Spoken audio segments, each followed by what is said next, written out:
Good morning. My name is Kevin Rushton. I've been in the real estate business approximately 35 years. During a big chunk of that time, I've spent a lot of my business hours training new agents. And I'll tell you a little bit about myself, although I don't want to make this video about me. Although I do like to tell stories sometimes. Most people who have been in the business as long as I have a few stories. But I started in the business in my early 20s. And it was completely new to me. I didn't know what a listing was when I first went to real estate school. And so, and I will say that my first year was a challenge. I was in a very competitive, hot market at the time. And the office I joined was filled with people with flashy cars, flashy clothes, and I had a lot of competition. And I struggled through my first year, but survived. And my second year, I did a little bit better, although it wasn't impressive. And my third year, I started to make a serious living. My fourth year, I was the top agent in an office with 150 agents. And I had been a top producer the majority of my career after that. One of the huge advantages that I had in the era that I got my license was real estate companies were still spending a lot of money on training. They were investing a lot of money in the agents, and agents didn't have terrific splits back then because, of course, they had to recoup that training. So I was blessed. I had a broker who brought in the very best. We did role-playing listing presentations. We did role-playing buyer presentations. And every other aspect of it was scripted, and it was training that you just can't normally get today. When I say not get, I mean if you watch enough YouTube videos, all the same information is out there. There wasn't anything incredibly different about the training. It was just the fact that they invested that time and energy. So I attended a lot of meetings when I was early, and I learned a lot of things. And what happened to the industry over time was companies emerged that took advantage of the companies that were paying for all that training by offering all the producing agents really good splits and basically recruiting all their agents. And so therefore, these companies that were spending all that money on training started to get a lousy rate of return. So unfortunately, the amount of training dropped off drastically. Improvements have been made in the last 10 years to this process, and there are companies out there that do provide good training, but I'm talking generally. What that left us with was a lot of brokerages that will hire any agent, give them a little bit of a path to success, give them a really great commission split in order to get them to sign up, knowing that a certain number of those people are going to make it and a certain number are not. They've also learned ways to make money off of the agents that aren't going to produce, which they didn't do before, by instantly having instant fees, monthly fees, other things. So the brokerage really can't lose if an agent doesn't sell. That's why I'm here today. I'm trying to fill some of that gap. I'm trying to share with you some of the old training that I got, which is combined of my 35 years of experience, and also for the last 15 years, I've been teaching these new agent courses.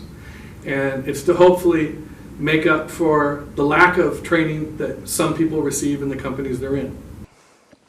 So anyway, this first class, it's not a rah-rah session like you're going to get, in some places. I don't believe in that. I'm kind of into keeping it real.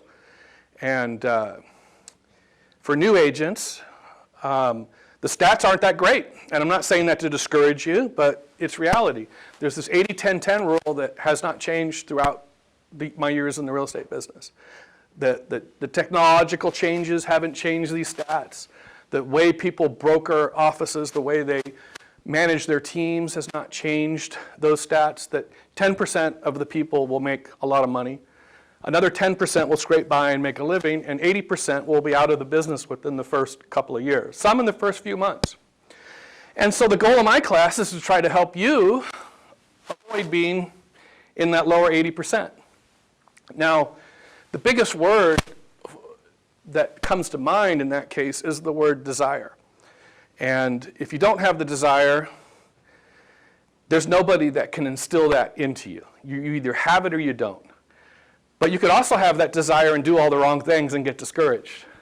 But anyway, I'll talk about a process first of what a lot of new agents go through. Let's suppose you listen to people like me and you get some great ideas and you do the things that we suggest, you do the things that your mentor suggests, you do all the positive things that you've learned from your other educational sources, and you beat the clock.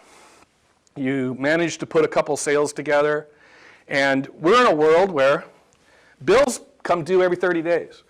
But do commission checks always come every 30 days? And that's the big part of the challenge. So you do all those things, but let's suppose you're right here at point A, and you go out, you prospect, wherever you get your leads from, maybe the leads are handed to you, who knows, but you put together 3 escrows. Yeah, escrows are just little circles, that's what they are. And you're pretty excited. I mean, anyone who does that in their first couple months in the business is well on the right track. However, things change after that point. Now you have these escrows. And these escrows become like your babies, because 30 days out, you got bills due here. Maybe you're okay until that point. But 60 days, it's getting a little questionable whether you're going to make the mortgage or rent payment. And so these become what you think is your financial salvation. But in real estate, do things always cooperate with your schedule? Okay, so escrows are moving along. What's the next step? Usually you order property inspections, right? So let's suppose escrow A, you get to the property inspection and you find out that the house is settling and there's a big, giant, enormous crack in the foundation and it scares the buyers and they back out. And now you're back to the home search with them. This one here moves along, you get through the inspection process, this one's moving along, all of a sudden here, you have an appraisal issue. And a lot of times, and I'm going to teach things later in the course to try to help you to avoid, having a deal fall apart over some of these issues, but sometimes it can't be avoided. Sometimes the gap is too large. Sometimes the buyer doesn't have the money to make up the difference, the seller isn't willing to come down. So now you're down to 1 escrow. But it's enough to pay all your bills, so you're not worried. But it has problems too. But you manage to solve them, and the escrow closes. And now you're at this point here. Great, you have money to pay your bills, etc. However, here's what happened during that process. All of the babysitting of those 3 escrows, and I'm going to erase this because anybody who looks at it later has no idea what I was writing on the board. You stop doing the things that you did initially to generate those 3 escrows in the first place. Because escrows don't necessarily take up a lot of your time, but can take up when you have problems, and especially when you're under financial stress, they can suck the life out of you. And so here you are, you're happy, you got a little bit of money in the bank at some point, but now you have to start all over again. And so there's a gap in between in your income there. And agents fall into the trap with these financial gaps. If they don't have enough financial reserves to last through these periods of time, that's why so many agents don't make it. And tragically, a lot of the agents that do have the desire I mentioned fall out of the business for these reasons. And so we're going to talk about how we're going to avoid those things. So did any of you get into this business with the idea that you had some new innovative way to sell real estate that nobody had thought of, that you were going to bring to the table to help you be successful in this business? No.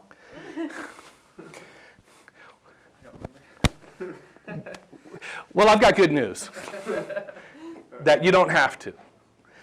To be successful in real estate, or many other things, all you have to do is watch what successful people are doing and copy them. Now, you're going to find, I'm going to give you a lot of ideas. I'm going to give you a lot of ways to generate business. You're not going to do all of them. But what I suggest is you do all the things that are within your comfort zone. For the exact, what the word means, comfort, because those things are easy things for you to do. But if you want to get to the next level of production, you're definitely going to have to take on some things that are outside that comfort zone. And you're going to have to do them consistently and repetitively. And some of them are repetitiously boring. but they are the actual key to long-term success in this business. So we'll talk now then about where your business is going to come from. So I wrote up here on the board passive and active. That's in regards to prospecting. What do you think the difference between active and passive prospecting is? Passive would be like an ad, like that you're running that's kind of doing it for you, versus active would be like door knocking, you're actively doing it. You're absolutely correct. So a way to put that is also with passive, you can't control the numbers. Active, you can. Now, this isn't a question of good or bad, because there's actually a lot more passive activities than active activities, and you can definitely increase your chances by doing smart passive activities and good marketing and targeting the right marketplace for you. Active, but the big difference is you can't control the numbers. So for example, normally I would take a person in the class and I would take apart their financial situation, because as a brand new agent, one of the first things that you need to do is you need to sit down and figure out your budget. What's the cost of your groceries? What's the cost of your housing payment, your car payment? And you write all that stuff down, and you also have to think of the fact that your expenses just went way up because you became a real estate agent. Now you're going to spend more money on gas. You're going to spend some money on advertising. You have board dues, E&O insurance, some offices have monthly fees, etc. So now you're starting out a new business, and at the same time, your expenses just went up, so you have to compensate for that. So what is the average sales price in our market right now? For Nampa, it's $375. Is it $375? That's $375, $400-ish. Yeah, that sounds about right. Let's just say $400 for rule of thumb. And 3% of that is, what, $12,000? And then you're on whatever split you're on. I don't want to know. That's between you and your brokers or your team leaders. But let's suppose that, from a $400,000 transaction, after you pay whatever you do pay, assuming that there's no large referral fees going out, let's suppose you make $8,000. $8,000 is probably an average overhead for someone in this area when you add up everything they pay for, health insurance, etc.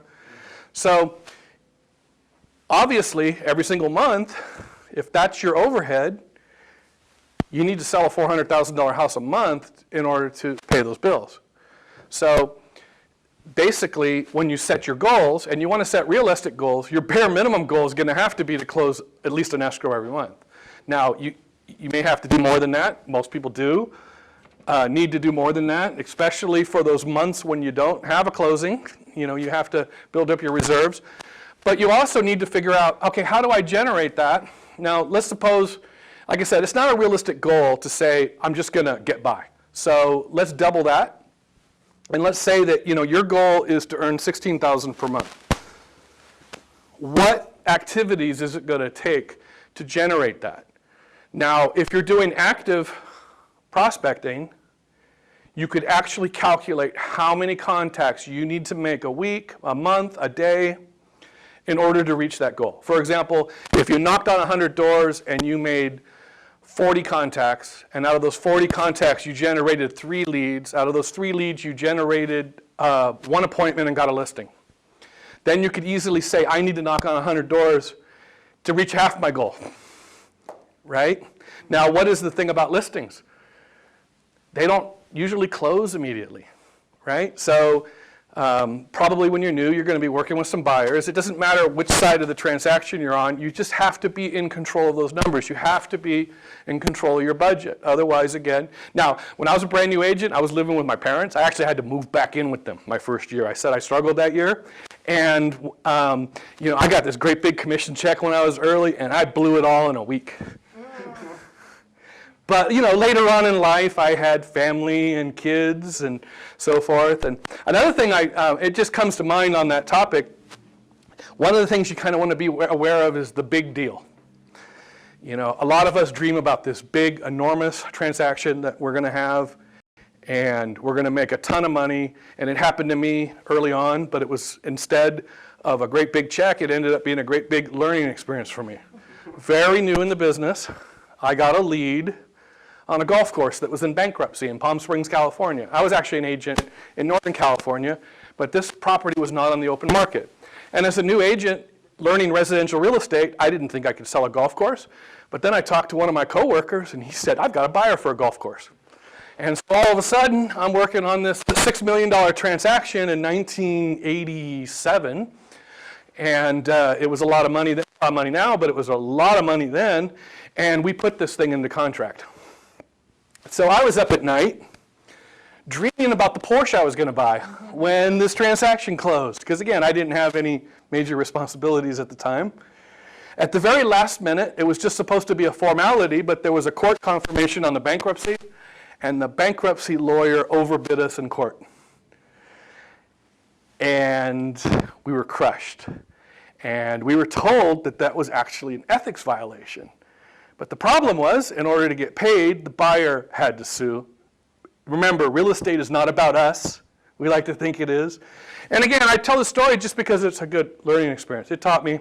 I've closed some big deals in my career, but for every one of them, I've had 10 or 12 I worked on that didn't close. And so, as a new agent, I would strongly suggest where you focus where most of my money came from, and that's regular people buying and selling, starter homes, mid-range homes. That's where the consistent income is. I mean, if you have a starter home listed every month, you're not going to have to worry about paying your bills. But let's talk about now active and passive prospecting. What are some examples of active prospecting first? You already mentioned door knocking, right? So you have doors. Calling your sphere. Yep. Personal sphere of influence. So that is a powerful one. So if you're a brand new agent, one of the very first exercises you should be doing is you should be writing down a list of everybody you know. From the person who cut your hair, the person who cut your lawn, the person who paints your house, everybody within that sphere. Family members, sure, everything. And you're going to want to let every one of them know that you're in the real estate business. And a very, very strong prospecting activity is to pick up the phone and call those people because they'll forget. My father was notorious for this. My father was a great guy, but he was a tool and die maker, worked in a shop, never understood the concept of sales. And I'd go out fishing with one of his coworkers, and we'd all become friends. And one day he'd say, yeah, Steve's listed his house, he's moving away. Oh yeah, did you tell him I'm a real estate agent? No, I wouldn't bother him with that. But some of the people that are in your sphere and your army become your cheerleaders. And you don't actually really know who they're going to be. Some people will go out of the way to try to get you business just because they're friends of yours. Or they like you and they trust you. And that's another term that I'm going to use a lot in this class is the term like and trust. Because people do business with people they like and they trust. If they don't trust you, they're not going to trust you with their biggest asset or their biggest purchase. So personal sphere of influence is a big one. And somebody also mentioned cold calling. Now, in this regard, you have to be very careful today to follow all of the do not call rules, etc. We're not going to talk about that here, but cold calls are the next best thing to door knock. Any other active prospecting you can think of? Like writing letters? That's passive. Okay. What about open houses? Would you consider that active or passive? Active, because you have to be present. Yeah, I have to be there. I understand. That's why I asked the question, because it's a little bit in between. Open houses are one of the few times that we're almost in a retail business where the customers are coming to us. However, it falls under the category of passive because you do not control how many people are going to show up. You can sit at an open house and have 100 people show up. You can have an open house have nobody show up.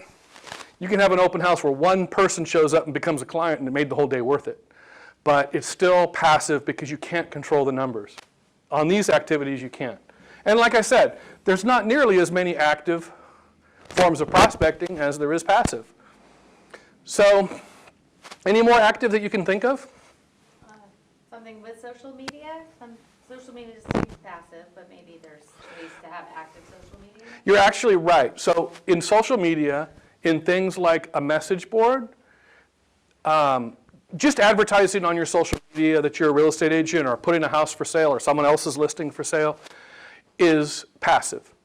But if you start engaging with somebody on social media where you're messaging back and forth, then it instantly becomes an active activity. Like, for example, you see Joe says, oh, I just got a job transfer. And Joe's a good friend of yours.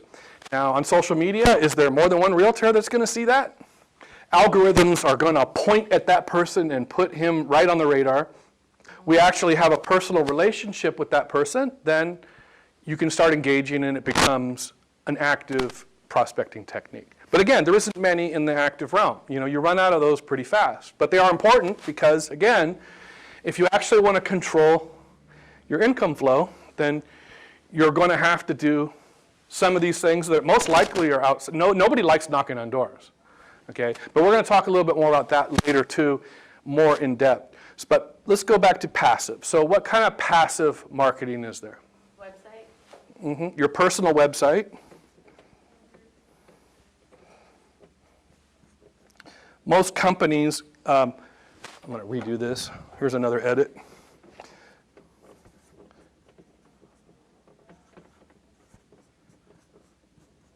Some people have their own personal website. Some people have a company website. But there's also other sites out there that are companies that I don't want to advertise, but they'll give you a free page, and you don't have to pay them. They have all kinds of paid programs, but they almost all give you a free page. And I would take every one of those free pages and fill it with data, fill it with as many positive reviews you can get, and every one of your transactions should be on those sites. Because if you have somebody arriving from the area, they might already be on that site. And if they don't see your name on there, that can be problematic. So even if you're not paying one of these companies, you definitely want to take advantage of their free pages. So, and a little bit about websites. Websites are a fact of life that most of you grew up with. I'm going to tell a little bit of history. I was first approached to get my first website. I don't remember what year it was, probably around 1990, 91. And to have a page that just had my name, a picture of me, and my phone number was $12,000. And I was in a real estate office pretty close to the Silicon Valley. So we had people pushing these on us and telling us this was going to revolutionize real estate. And it wasn't ready yet. And at the time, I was smart enough to go, no. However, we also had all these tech-savvy people. And what would they ask you? They would ask you, do you have a personal website? And I would say no, but I also developed a very good close explaining at that time, when I analyzed where my business comes from and when I'm marketing a property, where the leads come from. Unfortunately, websites are less than 1% in regards to what sales transactions are taking place in the marketplace. Now, of course, we all know that changed. But again, something new, innovative is going to come out. Somebody's going to try to sell it to you. So what you want to do as a new agent is you want to analyze that carefully, talk to people, get any type of examples that you can get before you invest that dollar. Because that $12,000 would have been just money burned up, long forgotten. But nowadays, websites are very inexpensive relatively, and you can get a very elaborate one. And so the quality of the stuff you do on passive marketing can make a difference. Again, not controlling the numbers does not make it bad. You may generate tons of business from your website, and it's a passive activity. You just can't control the numbers. So website, and what else? Mailings. Now, if you're going to do mailings, again, you're going to want to do smart things. And the smartest thing, and this is from my own experience, is you want to advertise your own successes. So I just listed, I just sold this house in your neighborhood. Now, if you don't have any successes yet, then you use someone else's successes, you use the company's successes. But once you have your own, nothing is more powerful than that. Now, we're going to talk a little bit about farming later, but at a certain point in my career, a partner and I decided to target a certain market. And without door knocking, without cold calling, just by doing smart mailings, we were able to take a 40 to 50% market share in a particular subdivision. And that's a really high number nowadays, but even then it was a high number. And so again, you can do really smart marketing and make a difference. Now, all your advertising that you do in mailings should follow a 3-second rule.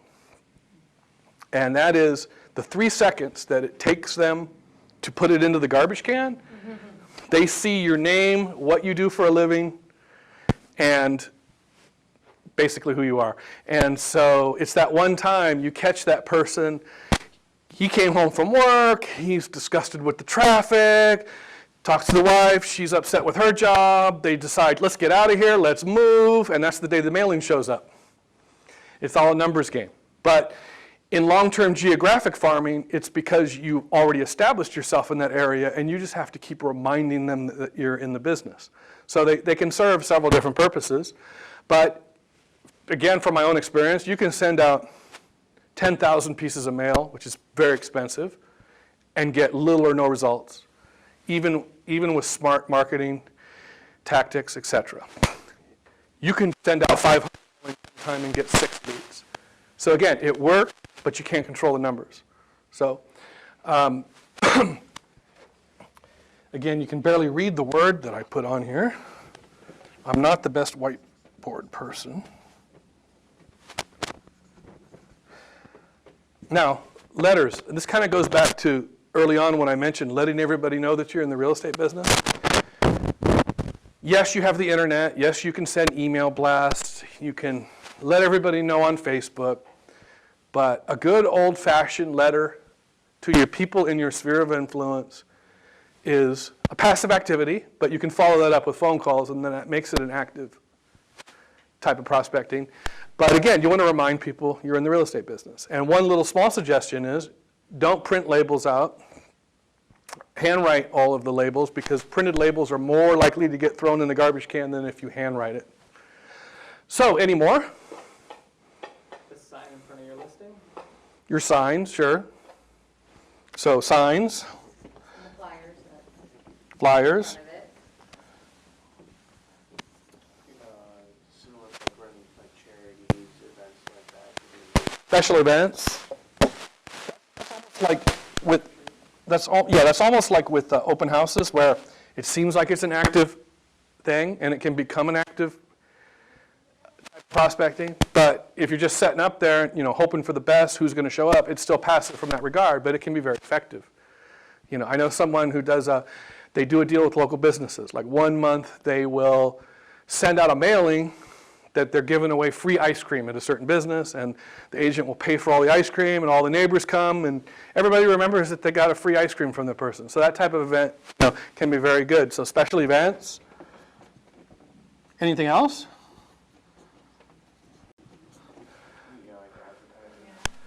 Yeah, any kind of advertising. So we don't need to cover them all. They call you up, and when you're a new agent, they try to sell you everything. One is you can be at every bus stop.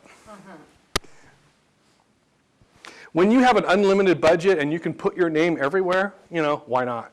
But when you're starting out, that's probably not the most effective way to spend your limited advertising dollars that you can dedicate. In fact, you're going to want to take advantage of a lot of the more inexpensive things. Now, what about internet-generated leads from different types of referral companies, basically purchasing leads? Now, some agents join a team or a group because they have the same question you had when you're new. Where's my business going to come from? They have that big question mark. And in some cases, this works out really good for people because the leads are spoon-fed to them. And for some agents, it's a great way to get started in the business because it solves that issue of the early income. But long term, it can be a detriment because basically your entire business is similar to just being an order taker. I'm sure you didn't go to school thinking you were going to be the Uber Eats of real estate, okay? That you're going to have leads handed to you from people you haven't necessarily pre-screened. All the companies will claim that their leads are pre-screened, but they're not. And however, I'm not negative about this. There's people who pay for leads. They work the rate of return formulas, and it works for them. I've paid for leads. I've had it work out. But what I strongly suggest as a new agent, before you invest any money, because you're going to get calls from these companies immediately. They have a database, you pass your test, they've got your name and number. You join an office, they've got your name and number. You're going to get 3 or 4 spam calls a day trying to say they've got the new innovative lead system that's revolutionizing the way real estate is sold, and if you don't sign up with them, someone else is going to get that zip code and you're going to be out of business. It's all nonsense, but they do generate real leads at times. And some agents built their career around it. But again, these things can be problematic. Let's suppose you're on a team, and there's 100 people on that team, or there's 10, and the team leader is investing a lot of money to purchase leads from these companies. And they're distributing them down to you. And let's suppose, does the internet create more business? No. No. Helps them find you. Exactly. The pie is only so big. All the internet's doing is filtering how that lead gets to you. So it doesn't create more business. There's only so much out there. The pie is only so big. And just because that internet company has a name and number doesn't mean that they're going to be the ones that facilitate the final sale. They might just walk into an open house and buy a house through an agent. But you're paying for these leads, and again, if you're working the numbers properly and you're managing it correctly, you can get a good rate of return by working a system like this. But when the market slows down, what happens to the number of leads? The number of calls, the number of leads, the number of transactions drops. And if you're an agent near the bottom of one of these teams and your whole entire income is dependent upon those leads, you're the first person who's going to get cut off. Because the person at the top of that team who put all these leads on their credit card, they have to at least get a return on the money they invested, or they're going to be bankrupt. So what I would do as a new agent is, before you buy leads yourself, as I already mentioned, I would talk to a lot of people who are doing it to make sure you get the right bang for the buck. And also, if you're in a group that's giving you leads, I would just look at that as something that's going to add to your army. Army meaning the people that are in your sphere of influence. So if you're doing all these other things that we talked about, and you're also getting a series of leads that you have to pay for, either you're paying for it by a lesser split with your team leader or your broker, you're paying for it one way or the other, and having that add to your future business. Until you have a budget where you could just go out and put a lot of leads on your credit card. You know, that's one way to do business. I'm not a huge fan of it, but it's here to stay. And it's definitely not going away. So there's plenty of other passive things, but I want to talk a little bit about farming and how the real estate business changed from when I got in. Now, many of the things are exactly the same 35 years ago. We're doing the same things today we were doing then.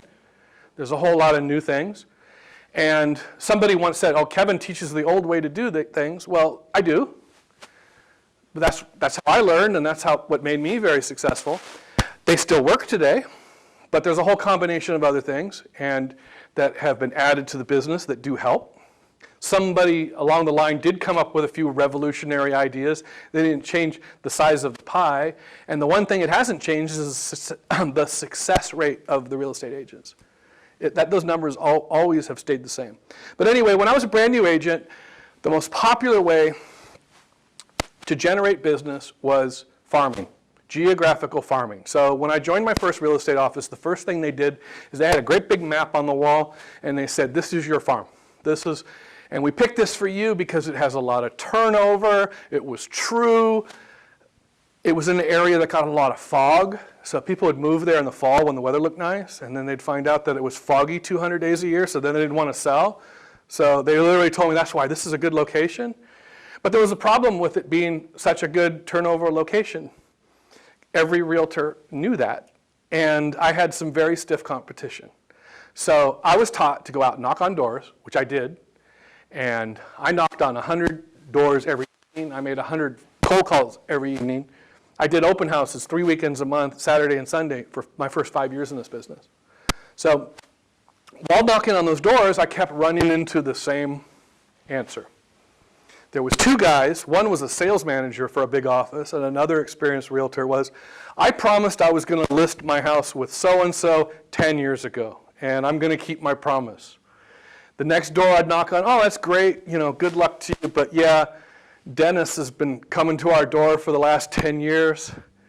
And at that time, believe it or not, because you don't see many people door knocking today, I'd be out door knocking and it wasn't unusual to see another realtor door knocking up the other side of the block. Okay? But I didn't give up. I just kept going. So what my close started to be was, well, I understand that you promised Chuck or Dennis that you're going to give them the listing, but could you at least give me an opportunity to do a presentation? I would go, I would give my presentation, and Dennis could say, I've sold 67 houses in the last 2 years in this neighborhood. And I had sold none. So that's kind of a big hill to climb, right? And it's easy to get discouraged in that situation, but I didn't give up. But what kept happening was I kept doing these presentations.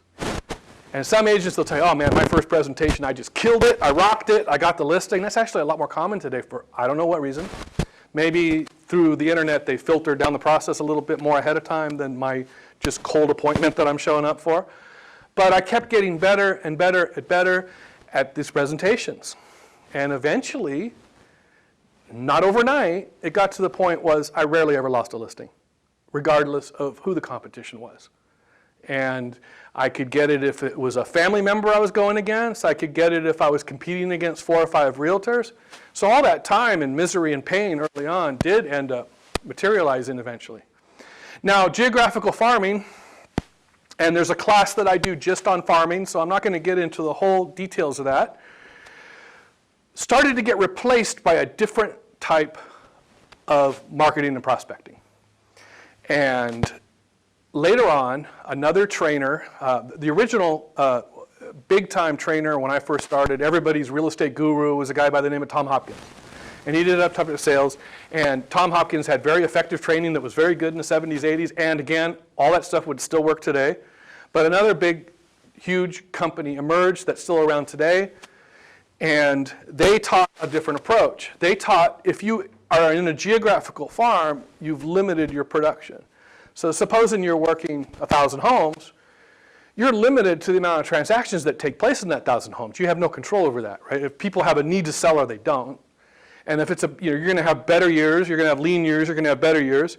And again, most people, and even myself, we worked with buyers, we did other things. Our farm, which is a long-term system to generate leads to begin with, so you're not going to get immediate income necessarily, was a percentage of your income, but an important percentage of it. And so the new system was don't geographical farm, door knock and cold call, and work the numbers. So the approach at the door was very different. If you're doing a geographical farm, you're saying, look, I'm going to be the expert in the area. I know you're not interested in selling now, but I'm just trying to get to know everybody in the community. And so it's a different type of approach when you knock on that door. This other approach was a much more direct approach, was when do you plan on moving? Oh, and they'll tell you, oh, they're going to die in the house. Okay, when will that be? So, and you work the numbers. And that was also, interestingly enough, at the same time when most real estate agents started to get, I know this sounds shocking, their first personal computer. I got my first computer in real estate for that purpose. I actually had a sales manager who ran the commercial department of the office I was in, and he kept bugging me because I was producing more and more why I didn't have a computer.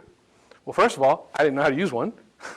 So that's a problem. Second, they were very expensive. My first LaserJet printer was about $3,000 that went with my system that I bought. And this guy was enough of a control freak that I closed a sale and I went to get my commercial check and they said, Michael Anthony is holding your commercial check, your commission check. I said, what? And he forced me to buy a computer. And he did me a huge favor. Because now, all this prospecting, now I had one of the first systems. And then what come along with that is my first CRM, which many of you have one, something like KV Core or something similar. My first program was a DOS program that you had to remember a whole lot of commands on. But what do you think that did then, or what do you think that your CRM does now that that one didn't do? Automate. Very little.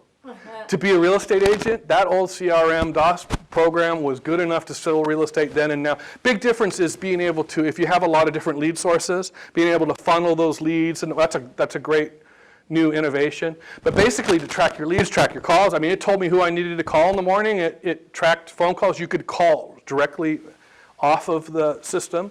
So it worked great. But anyway, what it did was, in this new type of marketing where you literally are just going out prospecting to try to generate leads, what do? You write down those leads, you run back to the office, and you put them into your computer database. I need to call this person back in 3 months, this person back in 6 months, et cetera, et cetera. And you all need a similar system to that. Now, I'm going to go back to this, and we're going to go backwards a little bit because I forgot about two very important things under active prospecting. For sale by owner and expireds. And again, at the end of these class, people rarely are able to read what I write up on the board, but I'll remind you.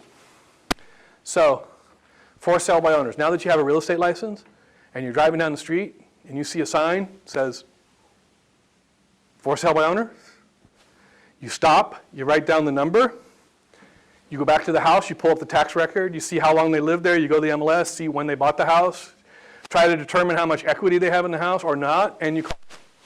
You should never drive by another one of those signs again. There's a certain amount of every other number. Now, what's the difference between open house and expires than just making cold calls? They're low-hanging fruit. Now, for sale by owner leads can be some of the most difficult to close out there. They might have a negative idea about real estate agents. They don't want to pay a commission, whatever their purposes are. However, they have a need to talk about real estate. And so there's all kinds of approaches that you can use on these. We're going to talk about that again in another class because I'm not going to go off on a tangent on one of these issues, but we're going to cover lots of ways to help close those clients in a later class. Expired listings. Now, when you think of expired listings, every time you go on the MLS, it shows the daily expireds. And a lot of times people think of that. But what have we had in this market, and most of the markets in the country over the last 10 years, we've had a climbing market, right? So somebody who was trying to sell their house 5 years ago and couldn't get the price that they wanted at that time is a good lead.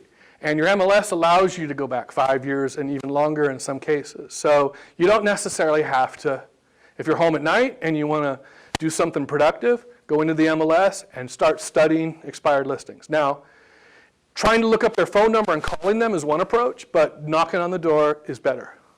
Anytime you're face-to-face with a live person, your chances of that developing into a transaction, the odds go up tremendously if you're in person talking to them. So we're still talking about the subject of prospecting, but we're just going to change the conversation just a little bit. And that's you as an agent building your army. And by your army, I mean exactly that. All the people within your sphere that are going to help you build your business. Now, some of you are going to be on teams or companies where they're going to tell you which vendors to use. Some people actually make that a team requirement, that for your first 2 years you use this person or that person. I'm definitely not a fan of that, because when I say army, everybody you do business with is a potential future client. So if your broker is causing a particular title company to get hundreds of escrows, those people in that title company, who are they going to give the leads to? The broker. But if you develop a good relationship with a particular title rep, or they might help you by generating a lead. It's tough for them because they have other realtors, other mouths to feed. But it's very true with loan agents. As a new agent, you definitely need to find a couple of really good loan people, and you need to find people you're comfortable working with. They, of course, need to be very competent at their job. And a good loan agent's also going to help you with closing customers. Sometimes you're going to get a roundabout buyer lead where you may have had a conversation with them, but if you at least get permission to have their loan agent call, and your loan agent happens to be a particularly good closer, that loan agent might help you retain a customer that you wouldn't have otherwise. Also, if you give that loan agent a certain amount of business, they're going to return the favor. Do buyers sometimes call a loan agent before they call a real estate agent? Of course they do. So again, if you're on a team where they're telling you have to use a particular loan agent, Their excuse might be because you're new, and that person might be very competent. Obviously, they wouldn't be representing a large volume of real estate agents if they weren't very competent. But they're not going to be somebody who's going to end up necessarily in your army of people that's going to help you build your business. And you have to look at that business as a pie of people, the people in your sphere of influence, the people who are your cheerleaders, all of the leads that you generate in your prospecting. It's all about building your sphere, your army, and so forth. So, and I'll give you an example of like a good loan agent. So I had some pretty good ones I was working with, and I had a transaction where I had a very difficult client. And again, I'm going to date myself because in those days, every Sunday paper listed all the mortgage rates from all the different lending institutions. Lending was very different then. Lending changes constant in real estate. Lending industry changes also constant. But this person was literally calling everybody them on this list and questioning their rates. In the meantime, we were in contract and time was running out. This person should have been pre-approved before. In those days, though, agents, I'd pre-qualified them myself, and that's something that we did back then that agents seldom do anymore. I knew the particular person was qualified. And so I get a phone call one day, as I'm getting worried. I keep calling the client and saying, look, have you applied for your loan yet? We've only got X amount of days. Time kept slipping by. Suddenly, I get a phone call from a loan agent. He says, hi, my name is Rick, and I just spoke with your client, and I'm taking his application. And I just want to let you know I've taken a look at the contract, and you've got down 35 days. I know exactly which underwriter that I'm going to send this loan to, so you're going to need about 2 more days on the contract. Now, he's telling me this. Isn't it a lot easier to deal with that at the beginning of a sale than at the end? And in those days, lending wasn't as precise as it is today. So this threw a red flag. I'm like, sure, you know exactly what day this is going to close. 33 days out from however amount of days it was. But sure enough, it closed exactly that day. So not only did I know that he closed a very difficult, he also helped my job, and he was also tremendously competent. So guess what? I picked up another person in my army. And then you're going to do that as you're not going to be able to do that if somebody else is telling you who you have to do business with. So anyway, that's just one thing. So I'm going to tell a story because it's applicable to this class, and it's applicable to building your army and building your prospecting. And I'll have to talk a little bit about myself. So at this particular stage of my career, which by today's standards, it's a long time ago, but I had been in the business long enough that I had established myself in the marketplace pretty well. And I was a real estate agent in San Francisco, the Northern Peninsula, but I also had a very strong business along the coast, going all the way down to Half Moon Bay. And by that stage of my career, I had a bunch of builder clients. So it required me to travel down there several times a week, which I used to enjoy because it seemed like when I left the city, my blood pressure would drop about half when I had to do business down there. Of course, until I showed up and met the clients, and then they would go right back to where it was. But that doesn't help. Geographics doesn't help with that. But at that point, again, I was the top agent in the office I was in. And, getting pretty arrogant and, enjoying the fruits of my success. On these drives down the coast, though, in a city called Pacifica, which I later owned a house, but that has nothing to do with the story, I started to see these signs pop up from this agent named Joe.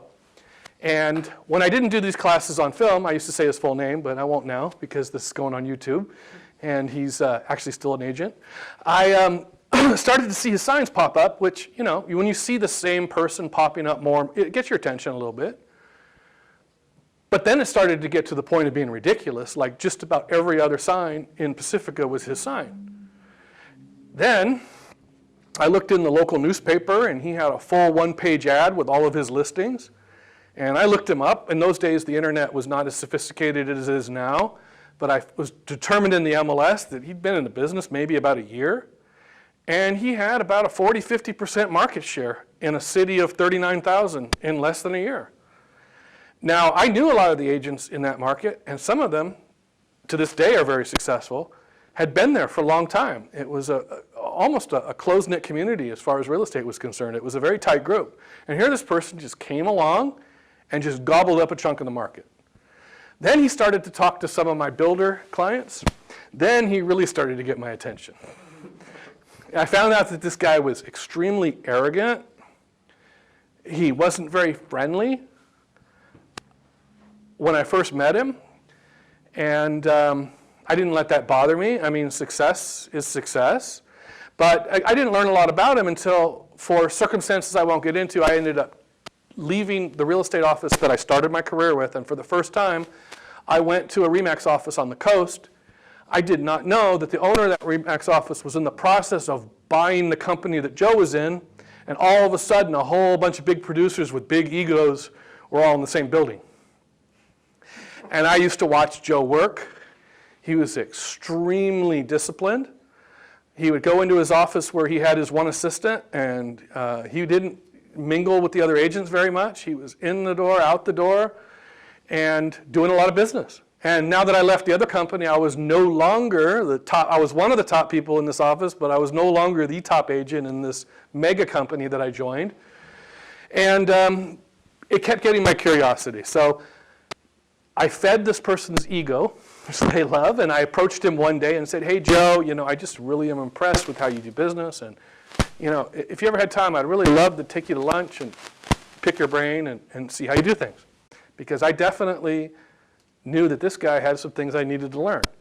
And so he picked the most expensive restaurant in Pacifica because I was buying, of course. That's usually how those things go. And so I went and met him there, and I got what I paid for. But the first thing he said, as I said, he wasn't the most likable person. The first thing he said to me is, Kevin, you're a walking waste of time. He says, I watch you around the office, and you're socializing with the staff, and you're talking with nonsense about what you did on the weekend with the other realtors. And when I go to work, I got one thing in mind, fine. Now, not everybody wants to be like that. I'm certainly not like that. I was a top producer without behaving like that, but I still respected the fact I was there to learn, and so I listened, okay? And further on, he laid out what he did. First of all, prior to real estate, he worked in the Pacific Stock Exchange. And I didn't know a lot about the stock exchange, but he described it to me. He says, it's an environment where you have to be very disciplined. You show up at a certain time, you get a break at a certain time, you don't get to go to the bathroom, you have to do this, you have to do that, and it's very regimented. And that's the type of work that he did for years. He bought a house in Pacifica, and during that process, his exact words were, I was just so appalled at the horrible shape of the real estate community that I saw it as a great opportunity. Now again, very arrogant statement, but he also proved himself already that he was probably right about that, because it was like he described it as taking candy from babies. Now, again, there's a lot of people that would like to think that they could do that. He actually pulled it off. So then I got down to the nuts and bolts of how he built his business. And it really was not that complicated. So what he did was he moved to Pacifica, got his real estate license, quit his job in the stock market, had a little bit of money in the bank to market himself. So he studied what publications were getting the most circulation in Pacifica. And so he picked those local newspapers and magazines and advertised in them. And then he made a list of the 100 most important people in Pacifica. The mayor, all the way down to the people that are really heavily involved in the Chamber of Commerce. It's mostly a bedroom community, but all of the businesses, the restaurant owners, et cetera, et cetera. And he personally went out and introduced himself to each one of these people.